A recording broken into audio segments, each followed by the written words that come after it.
Welcome to Neil's Han Dynasty, where we feed cats and they keep coming in. Hi, this is Neil and Neil's Han Dynasty. Well, coming to you with some good news. It's all about perspective. We're all hurting financially and all this other crap going on, but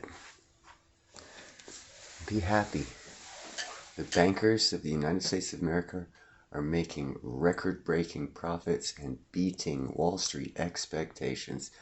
So our bankers are doing good, and we are going to bail them out. Here's the report.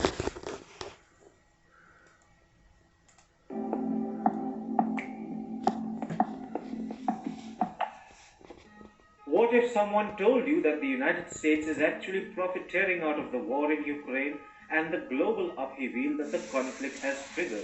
For starters, it wouldn't be an unbelievable assertion because the dollar is suddenly very strong, American banks are earning a fortune, US weapons inventories have been drained, creating the need for the military industrial complex to replenish them immediately, and above all, Europe is suddenly very dependent on the United States. The United States is now the only world power that has a massive influence over Europe.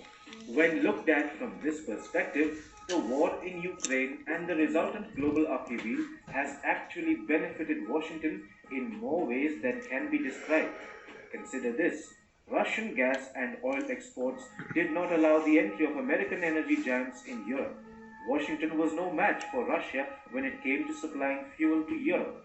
However, after the war in Ukraine broke out, the US made Europe abandon Russian energy and instead fitted its own supplies in European markets. The USA's energy domination was further solidified with the sabotage of the Nord Stream gas pipelines, which was possibly carried out with the intention of crippling Moscow's ability to push its gas into Europe forever. Meanwhile, the United States of America is looking at ways to make more energy available for itself.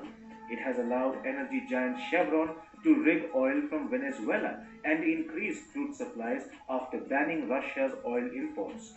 American banks, meanwhile, are having a time of their life. It's an open season of interest hikes in the United States. The Fed continues to jack up interest rates with the aim of taming inflation, but its attempts are bearing little fruit. US banks, though, are pretty happy with the huge interest rates. In September, the Federal Reserve hiked rates by 75 basis points, marking the fifth rate hike of the year. By the end of this year, the Fed is expected to further raise interest rates by 120 basis points. JP Morgan has made an interesting revelation. It said US banks are not giving better rates on deposits, nor have they reduced interest rates for consumer loans.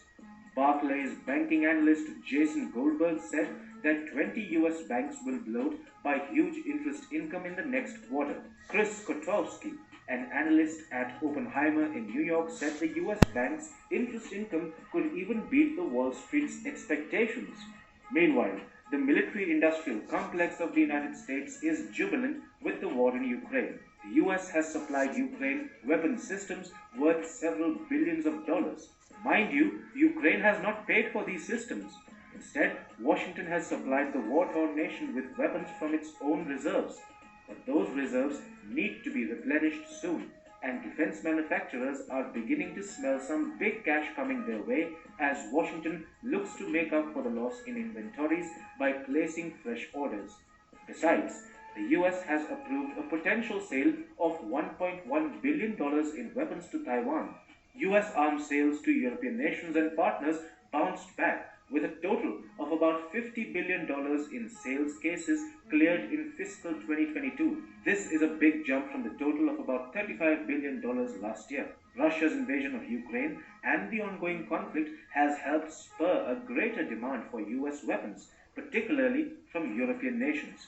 On the 3rd of August, US cleared possible foreign military sales to Saudi Arabia and the United Arab Emirates worth more than $3 What? Saudi Arabia's buying weapons for. I thought Russia had their back. Everyone was freaking out. Oh my god, they signed a deal with Russia to protect them. Hmm. Russia's going to protect them, but they're buying weapons from us. Well, that is just interesting. Deeper dive, deeper dive. That's why you got me, the 17 or 18 of you that watch this video. You know, you get a little insight to the truth behind what they tell you about weapons deals. Saudi Arabia is going to... How could they partner with Russia and still be buying our weapons? Same with Pakistan. How can Pakistan partner with America when they are on the Belt Road Initiative and in the pockets of China? See, these are the questions I ask, and I get answers. I mean, they're right in front of you. Someone's telling you bullshit. Because if they're buying weapons from us, that means they're very friendly, because we don't sell weapons to our enemies. That is a fact. So Pakistan and Saudi Arabia are our allies. So that confirms the big psych head game fuck going on online, in the news, everything else. You heard it here first from Neil Han's dynasty. That's why I'm going to build the biggest dynasty. You guys have a nice night.